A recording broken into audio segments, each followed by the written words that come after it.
सुतराम्बाम्बाकुलभूत्वा नित्यं भूर्वां भूतले दुःखितं ब्राह्मणं दृष्ट्वा भगवान् ब्राह्मणप्रियः ब्राह्मणरूपस्थं प्रवक्ष्यते महाराज। श्री सूत जी कह रहे हैं कि ये शौनक इत्यादि महात्मा लोग सुनो। भगवान विष्णु के द्वारा नारद जी ने इस कथा को श्रवण किया और नारद के मुखारविंद से हम लोगों ने श्रवण किया, नहीं मैं आज तुम लोग सभी लोगों को इस कथा को सुनाया। और इसके बाद शौनक बाबा ने प्रश्न किया, महाराज इस कथा को आगे चल कर किन किन लोगों ने कथा सुनी और किनको कैसे फल की प्राप्ति हुई।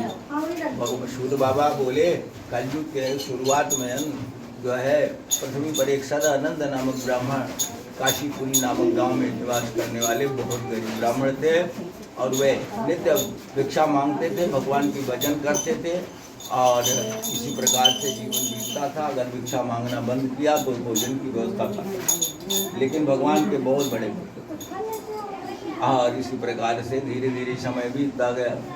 उनकी भक्ति को, उनकी प्रार्थना को उस भगवान ने देख करके और उनके दुख को टालने के उपाय सोच करके एक दिन जब ब्राह्मण को भीख मांग करके घर की तरफ शाम को आ रहा था, उसी समय रास्ते में भगवान भी एक बूढ़े ब्राह्मण का रूप बना करके मिल गए। यानी भिक्षुक उधर से आ रहा है, इधर से ब्राह्मण रूपी भगवान गए, रास्ते में मिले। भिक्षु ब्राह्मण सदानंद जी ने देखा कि अभी ब्राह्मण है और वह अवस्था है, वृद्ध है, तो प्रणाम। भगवान जी ने उनको आशीर्वाद दिया और बोले, हे ब्राह्मण किमर्थं ब्रह्मसे विप्रमहि नित्यं सदुःखितः अतः सर्वं श्रोतुमिच्छामि कथ्यतां ते सत्यम्। बोलो तुम क्यों रोज पृथ्वी पर घूमा करते हो, क्या कष्ट है, क्यों ऐसा काम करते हो।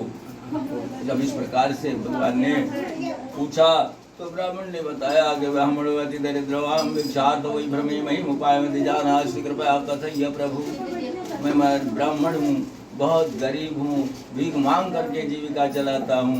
यदि मेरी गरीबी को दूर करने की कोई उपाय है, आपके पास जानकारी है तो आप उसे बताइए और उस उपाय को मैं करूँ जिससे मेरी गरीबी दूर हो जाए, भीख मांगना बंद हो जाए। तो भगवान ने कहा, सत्यनारायण विष्णु भिक्षार्थ फलप्रद अतः त्वं पूजनम विप्रम कुरुषे व्रत उत्तम।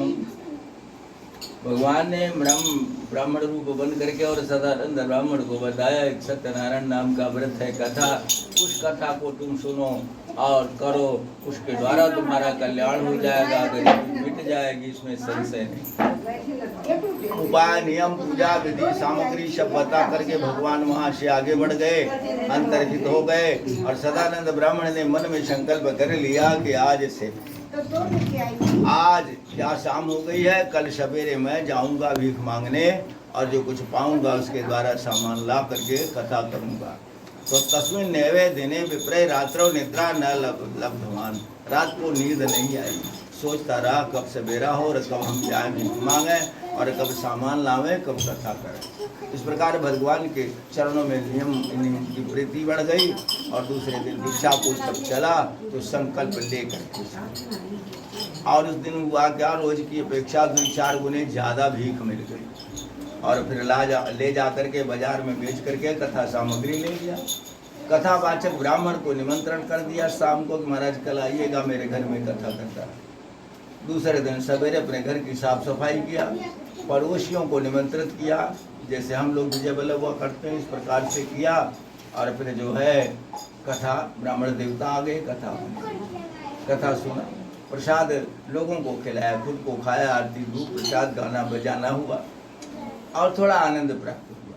यानी एक महीने में इतना आनंद हुआ कि कभी एक आधा दिन अगर भीख को न जाए भीख मांगने को तो भी भोजन व्यवस्था हो जाए। विश्वास बढ़ गया, महीना पूरा हुआ, फिर कथा हुई, फिर कथा हुई। ऐसे हर पूर्णिमा में उसके घर में एक बार कथा होगी। 2-4 वर्ष बीतते बीतते ब्राह्मण धनवान हो गया, भिक्षा मांगना बंद हो गया, घर द्वार अच्छे बन गए और उसके घर में पशुओं की व्यवस्था हो गई, दूध दही घोड़े सवारी के साधन घोड़े इत्यादि को भगवान ने दे दिया, स्वानंदमयी जीवन हो गया। अब वो भिक्षा मांगना बंद कर दिया, आनंद पूर्वक जीवन बिता रहा है। हर महीने कथा हो गई, कभी कथा नहीं बंद किया कि मुझे आराम हो गया, फल प्राप्ति हो गई तो कथा बंद करें, नहीं, बंद नहीं किया।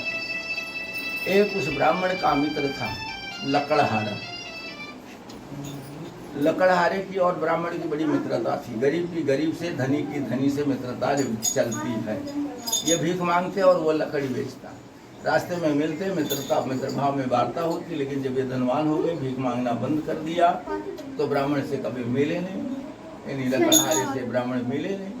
लकड़हारा सोचने लगा मेरा मित्र पता नहीं है जीवित या नहीं है, बहुत दिन हो गया मिला नहीं। आज हम चलेंगे उसके घर को, देखेंगे जीवित है ब्राह्मण देवता या नहीं। इस प्रकार सोच करके लकड़ी का गट्ठर सिर पर रखा।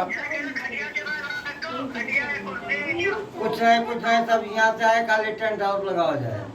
सदानंद ब्राह्मण के घर को पहुंचा। वहाँ जहाँ टूटी सी एक छानी मड़ई थी सदानंद की, वहाँ सुंदर सा महल भवन है। तो उसको देख कर लकड़हारा लकड़ी का बोझा नीचे रखा और कुछ लोग वहाँ बैठे थे। पूछा भैया यहाँ एक ब्राह्मण रहते थे गरीब, जिनका नाम सदानंद था, क्या वो यहाँ नहीं है? उनके घर को किसी दूसरे ने अधिकार में ले लिया, अपना घर बना लिया। लेकिन बैठे लोगों ने कहा नहीं, ऐसा नहीं है, वे ब्राह्मण देवता घर में है और ये घर उन्हीं का है और घर में भगवान की कथा सुन रहे हैं। लकड़हारा बैठ गया।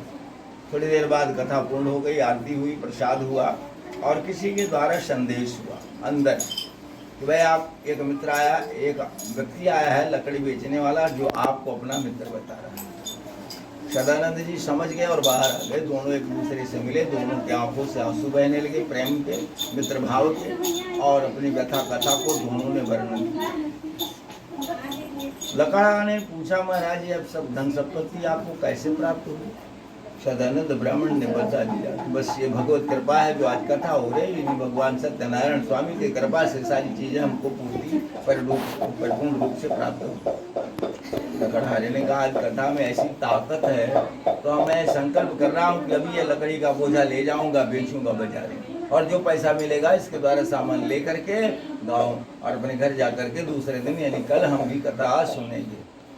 ब्राह्मण से विदा हुआ और लकड़ी का बोझा लेकर के चला। और जाते जाते क्या हुआ, धनी नाम यत्र संस्थित हो, जहाँ पर बहुत बड़े बड़े सेठ साहूकार लोगों की दुकानें हैं, बाजार है, वहाँ पहुँच गया। और वहाँ उसकी लकड़ी महंगे भाव में भी बिक गई, ज़्यादा दाम मिल गया। विश्वास बढ़ गया कि अभी कथा नहीं सुना, केवल संकल्प लिया है और लकड़ी का दाम ज़्यादा मिल गया। सामान ले लिया, ब्राह्मण को निमंत्रण किया। दूसरे दिन सवेरे लकड़हारे ने भी कथा सुनी। कथा के प्रभाव से उस लकड़हारे को भी आराम प्राप्त हुआ, आनंदमय जीवन व्यतीत होने लगा। इन दोनों का नियम था अपने जीवन पर्यंत, सदानंद ब्राह्मण और लकड़हारा दोनों जब तक जीवित रहे तब तक भगवान विष्णु की सत्यनारायण नाम की कथा को श्रवण करते रहे। और इस कथा के प्रभाव से क्या हुआ, इन दोनों को अंत में भगवान का परम पवित्र धाम प्राप्त हो गया। श्री स्कंद पुराणे रेवाखंडे सत्यनारायण व्रत कथायाम द्वितीयोध्याय नारायण नमः। जय जय श्री कृष्णाय नमः।